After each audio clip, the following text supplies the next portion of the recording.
Aku sudah pernah merasakan semua kepahitan dunia, dan yang paling pahit ialah berharap kepada manusia. Emang orang itu dukun? Emang orang itu psikolog? Bisa baca pikiran? Bisa tahu makna dari setiap gerak-gerik kamu? Enggak, kan? Good evening. Nah, hari ini karena kamu lagi nemenin aku di malam hari ini, jadi saat gitu curcol. Kalian pasti kalau misalnya teman kalian nginep di rumah kalian, pasti kalian curcol. Nyamuk lagi. Ya sih. Jadi kita mari manfaatkan momen-momen itu kembali tanpa kita tidak memiliki teman. Anggap aja kalian yang nonton aku sebagai teman. Pasti.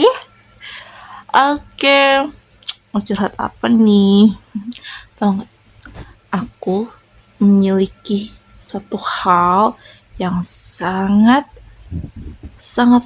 membuat aku jadi lebih tenang hidupnya. Tahu apa itu? Yaitu aku punya tombol di dalam pikiran aku dan hati aku yang otomatis kalau itu tersenggol akan langsung hidup tanpa aku harus berpikir panjang, tanpa aku harus merenungkan dulu, karena itu semua sudah automatically di dalam diri aku. Tahu apa itu tombolnya?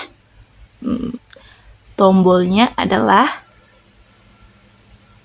tombol dimana aku udah nggak punya harapan lebih kepada manusia atau seorang. Sedikit aneh ya, cuman itu sangat membantu. Tahu kenapa sangat membantu? Karena ya itu buat aku tenang, itu buat aku jadi gak overthinking loh. Itu loh obatnya overthinking. Jadi aku gak terlalu banyak mengeluarkan waktu gitu untuk hal-hal yang gak perlu gitu loh. Dan itu membuat aku jauh lebih tenang. Tapi sebelum aku memiliki tombol itu, aku tuh dulu tipe orang yang sangat gampang berharap pada manusia. Sangat gampang untuk berpikir jauh yang tidak realistis gitu loh. Jadi misalnya nih, kalau ketemu orang gitu kan, misalnya nih, dia temen gitu loh, temen asik aja gitu loh. Terus aku tuh bisa gampang banget gitu loh kalau misalnya ada pelakuan dia yang agak beda, terus aku tuh langsung overthinking, kayaknya dia ada sesuatu deh sama aku, kayaknya dia ada hal yang lebih dari temen gitu. Kayak gitu kan. Nah, dan itu sering banget salah gitu loh. Lalu karena aku sudah punya tertanamkan pikiran itu, jadi tuh setiap apapun yang dia lakukan, mau itu tidak menuju ke aku ataupun tertuju pada aku, paling besar tidak tertuju pada aku jadinya GR gitu loh. Jadi gampang GR orangnya gitu. Nah, itu tuh yang bikin aku overthinking banget sama orang. Padahal dia temen doang, biasa aja. Cuman ya gitu, GR-nya tuh kebangetan gitu loh. Nah, itu tuh yang bikin susah, yang bikin aku ribet gitu loh.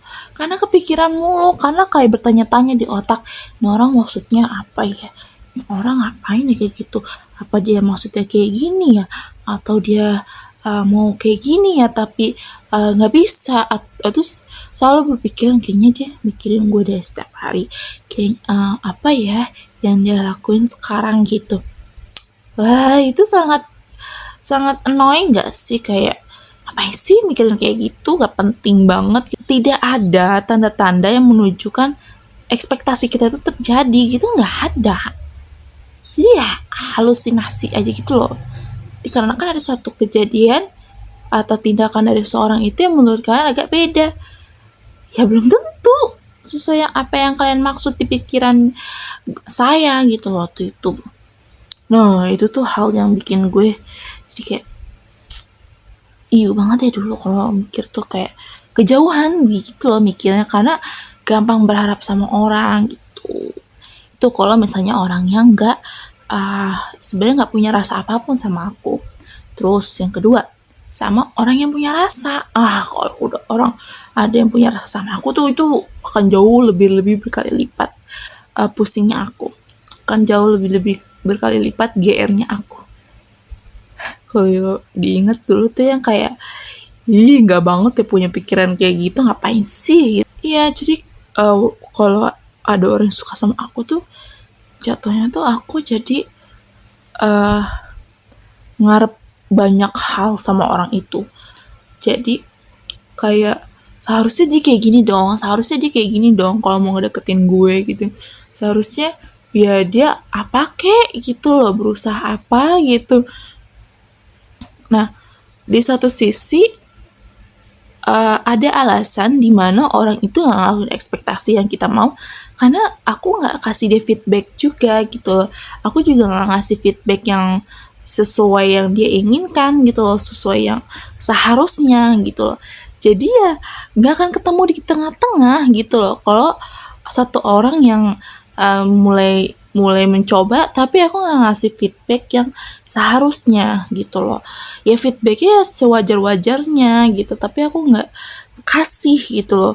Dan ketika itu tidak terjadi, ya aku mengeluh, aku berpikir kenapa dia nggak ngakuin itu, kenapa dia nggak ngambil langkah itu gitu.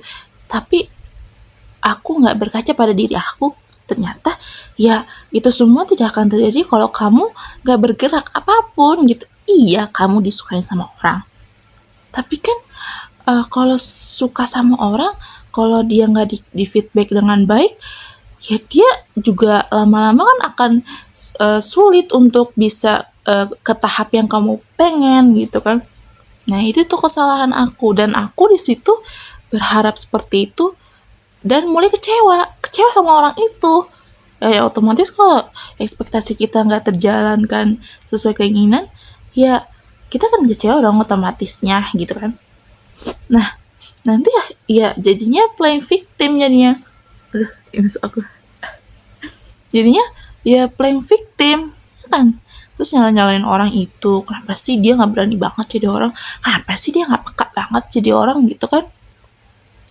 Ya itu juga ada salahnya di aku gitu loh. Ya, jadi kalau itu misalnya diteruskan terus, itu akan jadi karakter yang nggak baik di dalam diri aku. Dan alhamdulillah itu nggak berlanjut sampai sekarang gitu. Nah itu tuh GR minta ampun banget di posisi itu. Akhirnya karena dulu masih punya pikiran seperti itu, otomatis banyak dong kekecewaan yang akan datang terus-menerus dikarenakan diri sendiri gitu loh. Kita jadinya gak bisa tuh berharap berlebih yang tidak sesuai dengan kenyataannya gitu loh. Maksudnya, kalaupun mau berharap, ya lihat dulu ada nggak nih orang tindakannya mengarahkan ke harapan kita gitu loh. Jadi seharusnya tuh harapan itu muncul dikarenakan ada pemicu yang realistis yang emang akan terjadi gitu loh. Ada bukan terjadwal ya ada tanda-tandanya gitu loh yang mengarahkan ke sana. Nah aku pada saat di posisi itu harapannya tidak realistis, harapannya terlalu jauh, padahal baru memulai tapi udah memikirkan sampai ke endingnya. Kan itu kan sangat tolol kalau dibilang. Akunya yang bego gitu kan. Sebel banget ya kalau mikir dulu gitu. Nah pada saat itu ya gitu, jadinya banyak banget kekecewaan dari situ loh. Udah dihantam banyak kekecewaan, akhirnya trauma dong. Akhirnya mikir capek juga ya kecewa mulu gitu loh, capek juga ya mikirinnya nggak penting gitu loh. Akhirnya ya semakin mencari tahu dong, kenapa ya sama saya, ada apa ya sama saya kok itu semua terjadi terus di diri aku gitu, ada apa gitu. Terus akhirnya ya udah aku cari-cari di sosial media tentang self improvement. Nah akhirnya ketemu masalahnya di diri aku. aku yang terlalu berekspektasi sama orang, yang berekspektasinya tidak berdasar gitu. Ya otomatis lah kecewa, namanya juga berharap sama manusia. Manusia kan punya keterbatasan, ya kan? Apalagi kamu tidak memiliki kemampuan komunikasi yang baik ke orang itu gitu loh. Jadi ya tidak tersampaikan, jadi tidak terrealisasikan juga gitu loh. Jadi susah. Emang orang itu dukun, emang orang itu psikolog, bisa baca pikiran, bisa tahu makna dari setiap gerak-gerik kamu? Enggak kan? Kecuali ya kalau kita dideketin oleh orang-orang yang punya keahlian seperti itu, baru deh, ya kan? Tapi kan nggak bisa, nggak semua orang kayak gitu. Itu penyebabnya. Dan lalu nggak punya empati gitu loh akunya, kayak tidak mau mengerti posisi orang itu. Jadi kayak mikirnya egois gitu loh. Kenapa sih dia nggak ngelakuin itu tanpa mengevaluasi di sudut pandang orang itu, ya kan? Seharusnya kita bertanya, ada apa ya sama dia? Apakah dia ada yang mau dia sampaikan tapi tidak tersampaikan gitu, atau dia ada masalah, atau dia tidak berani, ataukah ada yang salah sama diri saya? Seharusnya kan bertanya seperti itu. Jadi dua sudut pandang yang harus dipertanyakan gitu loh. Nah kalau aku enggak, aku cuman mengambil sudut pandang di posisi diri aku yang selalu mengharapkan setiap pertanyaan aku tuh dijawab oleh orang-orang itu. Nah itu tuh nggak sehat jadinya kan. Nah itu akibatnya kalau berekspektasi yang tidak mendasar. Dan aku berpikir dong, kenapa ya aku punya ekspektasi seperti ini mulu, punya sikap seperti ini mulu, punya perasaan yang seperti ini mulu. Kenapa ya? Aku cari-cari tahu. Ternyata itu datangnya setelah aku refleksikan diri aku menyadari kenapa aku memiliki sikap seperti itu. Pertama, karena tontonan aku yang membuat harapan-harapan itu berasal dari apa yang aku tonton. Misalnya, aku nonton film atau sinetron yang romantis di saat umur aku belum seharusnya nonton itu. Nah, anak kecil, maksudnya masih sekolah, SD, ya, harus menyaksikan seorang pasangan yang sudah dewasa yang menjalani kayak melakukan hal-hal yang berbau romantisme. Dan itu otomatis tertanam di diri aku, menjadi patokan di dalam diri aku kalau kita punya pasangan ya harus seperti yang di film itu gitu kan. Nah itu tuh aku terkontaminasi oleh film-film seperti itu. Jadi patokan idealisnya seorang pasangan menjadi tidak realistis ke dunia nyata. Makanya memang harus dibatasi anak kecil saat menonton suatu sinetron atau film, dikarenakan anak itu akan mencontoh, akibatnya seperti aku gitu. Itu pentingnya mengawasi anak di bawah umur untuk menonton di saluran TV ataupun di media apapun, media sosial. Nah itu tuh menjadi patokan aku, dan otomatis tidak terjadi dong di dunia nyata. Nah itulah jadinya kekecewaan. Itu pertama. Kedua, aku merasa aku orangnya tidak tahu, bingung apa itu, gimana ya, maksudnya aku tuh nggak tahu caranya mengungkapkan kasih sayang secara terbuka gitu loh. Aku tuh orangnya agak kaku kayak kanebo kalau memberikan perhatian, memberikan menunjukkan kasih sayang. Aku tuh kaku dan gak bisa tersampaikan dengan baik gitu loh. Caranya memang ada, cuman akan sangat sulit orang tahu itu sayang apa enggak gitu. Jadinya orang bingung dong sama aku gitu. Aku sebenarnya suka, cuman ya nggak tahu gimana caranya mendelivery rasa ini gitu. Gimana caranya ya ketika orang itu ngedeketin aku nggak tahu cara menghadapinnya. Nah, disitulah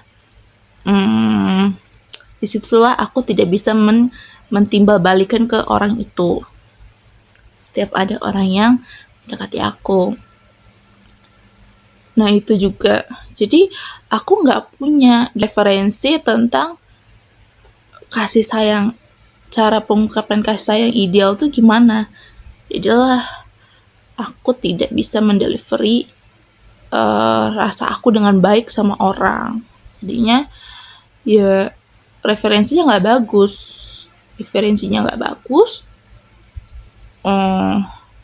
dan tidak relevan pada kehidupan nyata. Jadi ya kekecewaan. Itulah itu penyebab kenapa terjadinya aku bisa punya pola pikir seperti yang dulu itu. Nah, kita balik ke dan akhirnya setelah perjalanan aku lebih banyak kekecewaan, aku jadi memiliki rasa kekebalan di dalam hati, rasa kayak otomatis nggak bisa berharap penuh pada seseorang atau pada manusia. Setiap apapun godaannya, misalnya kayak ada nih satu hal atau satu kejadian atau seseorang yang bisa nih mengindikasikan harapan itu akan muncul ke seseorang itu. Nah, kalau untuk sekarang tuh jadi langsung kayak calm down gitu loh pikirannya. Gak mau mencari tahu yang terlalu berlebihan, yang ya belum pasti dia akan seperti yang kita pikirkan. Jadi ya sudah, tidak akan memikirkan sampai sejauh itu. Hanya sebatas ya seperlunya aja gitu. Gak perlu harus dikorek-korek juga apa yang terjadi pada diri dia sebelumnya gitu. Jadi kayak damai gitu loh. Gak banyak drama di otak. Dan itu sangat membantu aku untuk lebih maju gitu loh. Untuk mencari hal-hal baru yang bisa aku lakukan gitu loh, mencari potensi aku di mana, mencari tahu aku sukanya apa. Jadi peluang-peluang lain tuh masuk ke diri aku gitu. Jadi pikiran aku tuh nggak berpatok di situ-situ aja gitu loh. Bisa luas pikiran aku dibuatnya. Oleh karena itulah dan itu membuat aku jauh lebih baik punya pikirannya. Dan nanti kalau ketemu seseorang jadi lebih sehat interaksinya sama seseorang itu. Nah, emang bener quotes ini dari Ali bin Abi Thalib, yaitu aku sudah pernah merasakan semua kepahitan dunia, dan yang paling pahit ialah berharap kepada manusia. Iya benar, paling pahit berharap pada manusia. Dan juga berharap kepada manusia adalah luka yang disengaja. Aku sering banget dengar quotes itu di ustadz bilang. Ya, ini mohon maaf ya, ini yang lewat-lewat di kaki aku loh. Aku sambil tiduran. Jadi kan konsepnya kita curcol malam. Jadi sambil tiduran. Jadi gitu ya guys ya.